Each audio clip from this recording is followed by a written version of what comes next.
กราบสวัสดี FC ทั้งช่องของสงกรานต์นะคะมื้อนี้จะพามาตามแนวทางของ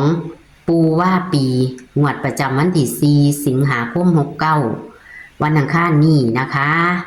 ปูว่าปีกะจับบ่เข้านะคะเมื่อคืนนี้กะลุดนะคะ แต่กะเกียบแตก3โตวแต่ว่า8มาขันนะคะเพิ่นให้106เนาะเกียบแตกโตด3โตวพี่น้อง8เลยมาขันกันเลยบ่เข้าแต่ว่าเลขในตารางของเพิ่นถ้ามักขัดชอบจับเอาเด้อพี่น้องมานํกันเลยค่ะปูว่าปี6กับ1ตั้งเธอเลยเฮี้ยงกันอยู่พี่น้องเทิร์นกันอยู่มึงแน่นะคะนี่เลข3ตัวกระเจียบแตก106พี่น้องก็ขอคนละไลค์คนละแช่นะคะให้กับปูว่าปีนะคะในงวดวันที่4สิงหาคม69นี้ปูจะให้เป็นตัวใดเฮาไปรับชมรับฟังกันได้เลยค่ะฮัลโหลค่ะกราบนมัสการค่ะปูว่างานนั้นโยมแม่โทรมาว่านั่นก็คิดเปิดโทรมาเอาอยู่พอดีสวนทางกันพอดีมันเป็นจังซั่นล่ะปูตอนปูโทรมานั่นก็คือกันเวลามันบ่ตรงกันเอาสิเอาอันใดเอาเล่าไว้เดี๋ยวรัฐบาลให้เอาตำลาวก่อนปูตอนนั้นกอดข้อกันมาอยู่ปูแม่ถ้ามัน12หางสิได้อยู่โยมแม่เป็น9หางนึงเนาะค่ะก็อยู่ในตารางมันก็เข้าอยู่ดอกค่ะ16ตรงกันเลยแม่ชี้หัวกันขอหมออยู่ชี้หัวกันอยู่ค่ะค่ะเอาไม้ปูเอาไม้นะโยมแม่เนาะมันจะเข้ามา3งวดแล้วเนาะงวดที่4ก็ถือว่าหลุดเนาะค่ะมันกอดข้อกันอยู่ในตารางอยู่สูตรมาหลายรอบแต่โยมแม่สูตรเนี่ยโอ้ยจักกระโดด806งวดแล้วจะมามือแรงอีกนี่ก็เป็นงวดที่7ได้ศูนย์นี่ค่ะมาโพดมาโพคันได้มากก็ดีหาปูเลขในตารางค่ะ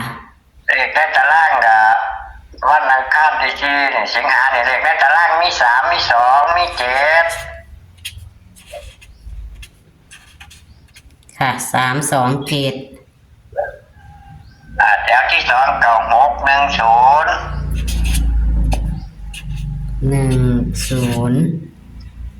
อยู่ใต้เลข1เลข5ได้โยมแม่เด้อค่ะปัดนี่เด่น6กับ3ค่ะหลักร้อย3กับ2 6กับ3หลักร้อย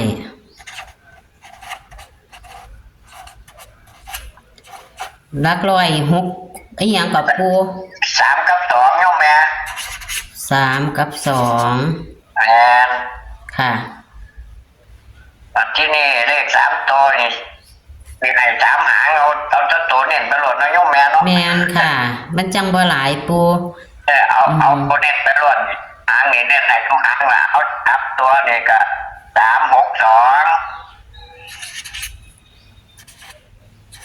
ค่ะ362 273 260วันนี้โยมแม่260เอาไป3หางบัดนี้เอาเลข2ตัวบัดนี้จับคู่ค่ะมี60 62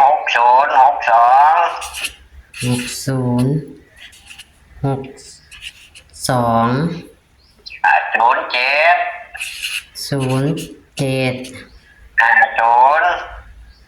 50บ่ปูแม่น50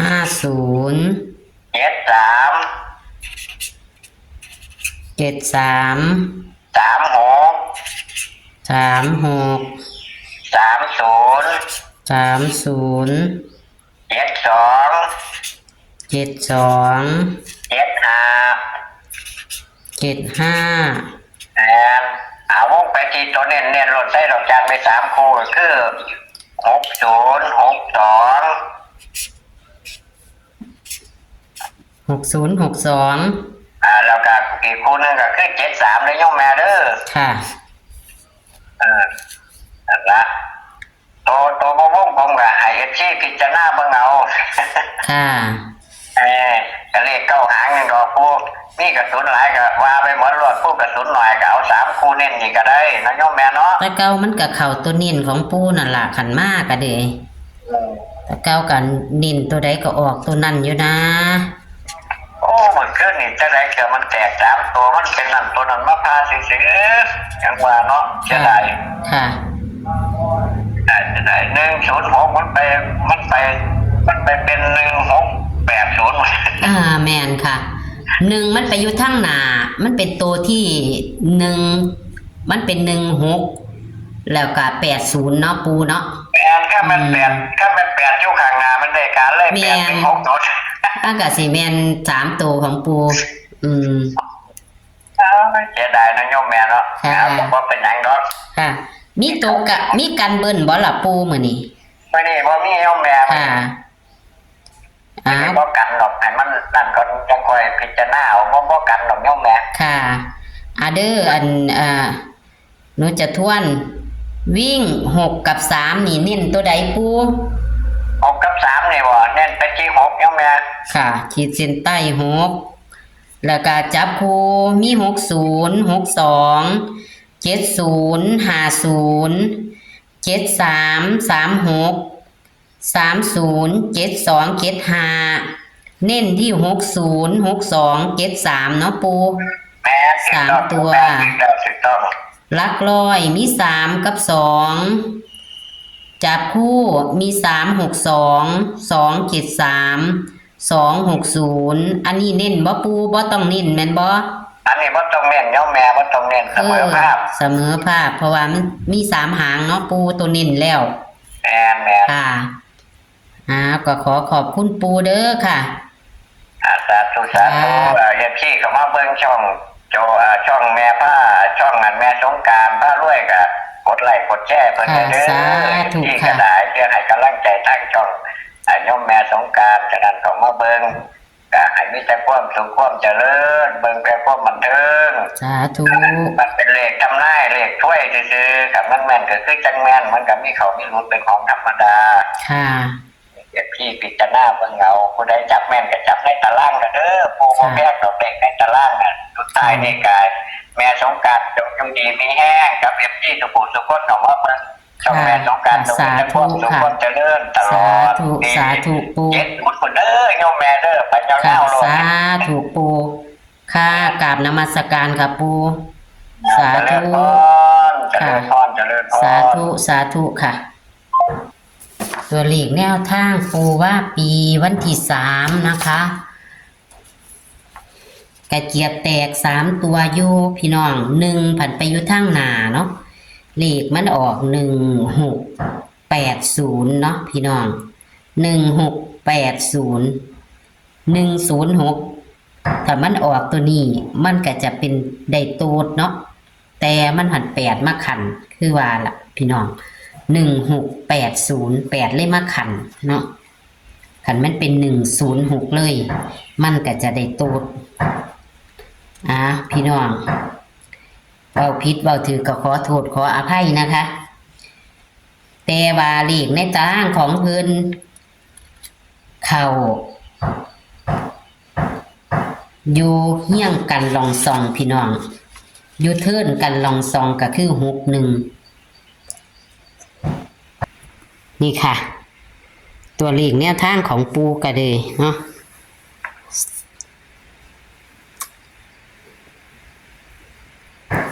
กอดกันลองซองอยู่หันล่ะค่ะพี่น้อง61นี่ค่ะ61อยู่ในตารางเด้อ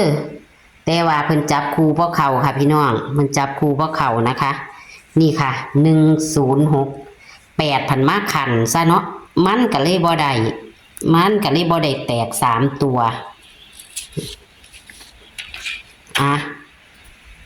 เป็นปากกาอันนี้นะคะว่ามันมีจิกก็จากเบิดพี่น้องเปียงขนาดเลย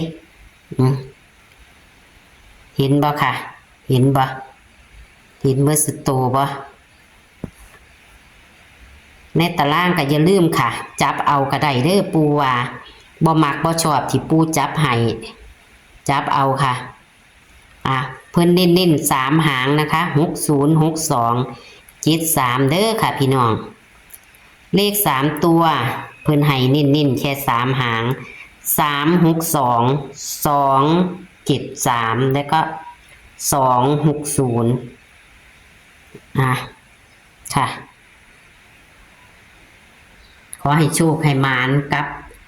ปูว่าปีอีกนะคะหลีกในตารางบ่พลาดค่ะจับเอาเด้อปูว่าพี่น้องเป็นกำลังแรงใจให้ปูหรือว่าอยากมีใจใส่ศรัทธากับปู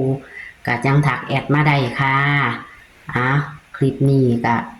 ขอหากดไลค์กดแชร์ให้กับช่องของสงกรานต์และปูว่าปีนะคะ